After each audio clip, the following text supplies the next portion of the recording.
Manager পরিষ্কার একটা meeting এর দিয়ে দিছি, আমি আরেকটা দিব না, আরেকজনকে দিলে এখানে আমাদের গন্ডগোল হবে।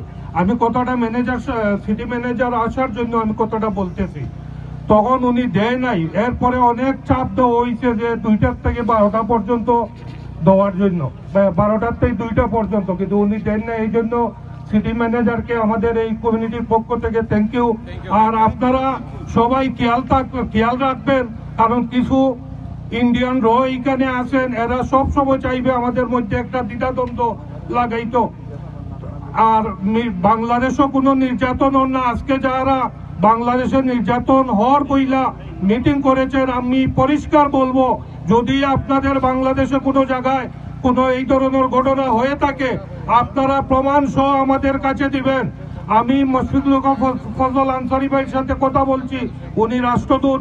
উনি বলছেন যদি এইরকম কেউ প্রমাণ দিয়ে কিছু দিতে পারে, এর ব্যবস্থা আমরা করব বাংলাদেশের যে জায়গায় হোক।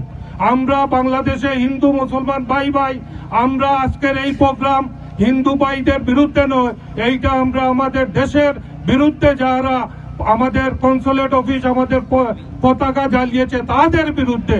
মোদী সরকার 52 বছর লম্বা লম্বা হাত দেখাচ্ছে, এখন আর 52 বছরের বাংলাদেশ নয়, নতুন বাংলাদেশ।